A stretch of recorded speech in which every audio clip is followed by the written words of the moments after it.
విద్యా బుద్ధులను ఆత్మీయ భక్తిని నేర్పించగలిగాము. మా కుమార్తెను ఈ సమయంలో నీ చేతికి అప్పగించి ఉన్నాను బాబు. మాకంటే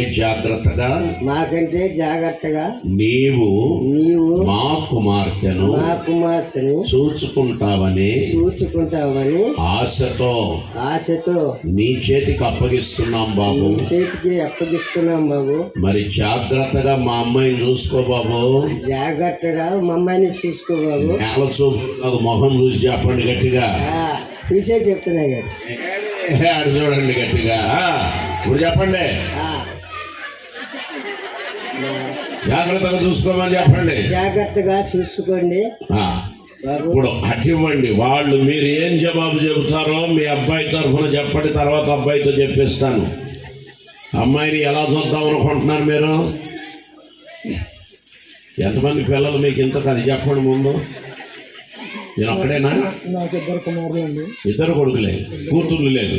అయితే పెద్ద కూతురు ఇంటికి వస్తుంది ఇప్పుడు. ఇంకే ఆడపిల్ల ఇంటికి అందం గుర్తుపెట్టుకోండి. ఎందుకంటే నాకు 2 మనవరాళ్ళతో సహా వచ్చా. ఆడపిల్ల ఇంటికి అందం.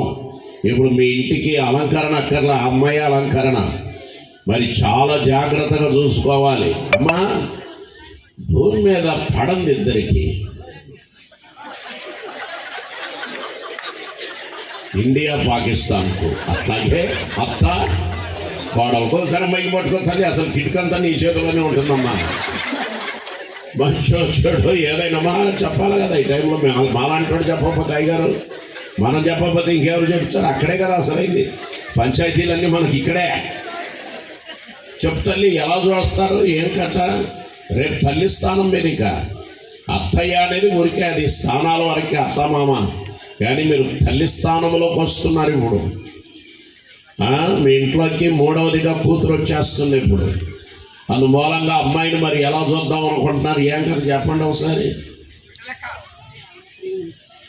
అంతే. ఇక అంతే. అమ్మ సొంత అమ్మ ఏదొచ్చినా మీ దగ్గరే చెప్పుకుంటుంది. మీ అమ్మకు ఫోన్ చేయి, మీ నాన్నకు చెప్పి పొరపాటును కూడా చేయమని చెప్పబాకండి. అత్తయ్య నాకు లేక మమ్మీ నాకు కొద్దిగా ఫలానా కావాలని అడిగితే కనుక దగ్గరే కదే మీ అమ్మకు ఫోన్ చేయి. నో అమ్మ, నో నాన్న, వాళ్ళు రావాలి, చూసుకోవాలి, వెళ్ళిపోవాలి, అంతవరకే.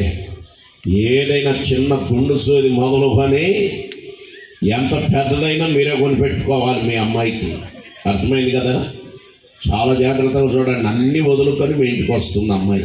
అందరినీ వదులుకుంటుంది. మరి పుట్టింటిని మొత్తం వదులుకొని మీ దగ్గరికి వస్తుంది. సర్వస్వం ఇక మీరే అన్నమాట. మీరే స్వర్గం. ఒకసారి బాబు ఇందాకేదో మీ మామ చెప్పినట్టున్నాడు, నీ ఆన్సర్ ఏంటో చెప్ప. ఆయనకు పెద్ద ఆయనకు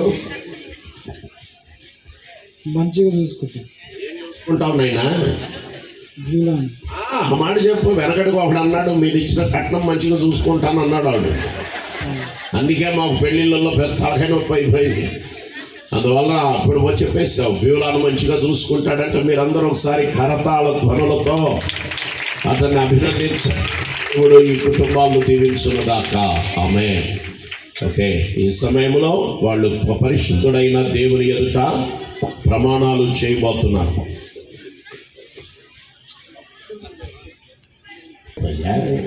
సరే, ఒక పని చేద్దాంలే. ఇందాక నుంచి నీ అసహనానికి కారణం ఏంటంటే రంధ్రాన్వేషణ చేస్తే నాకు ఇప్పుడు అర్థమైంది. ఆ ముసుగు వీళ్ళు పోనీ ఏమన్నా కాస్త నైస్గా వేసారంటే ఫుల్గా తొడిగి పెట్టేశారు అమ్మాయి మొహం చూడకుండా.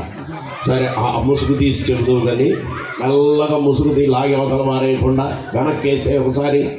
అందరూ మీరు చప్పట పడుతూ ఉంటే ముసుగు తీస్తున్నారు. ఒరిజినల్ నవ్వు.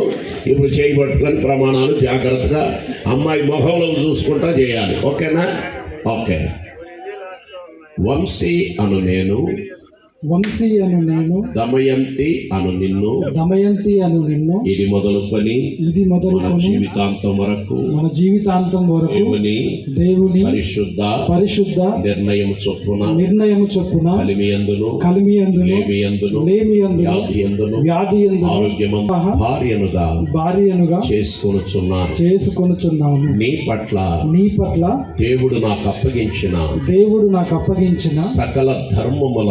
సకల ధర్మములను నెరవేర్చదను. కలిసికట్టుగా ప్రభునామ మహిమార్థమై దేవుని రాజ్య అభివృద్ధి నిమిత్తమై కలిసి అడుగులు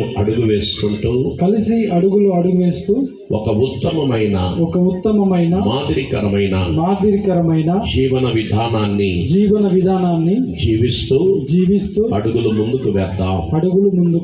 ఈ చొప్పున జరిగింతునని తండ్రి యొక్కయు కుమారుని యొక్కయు పరిశుద్ధాత్మ నామమున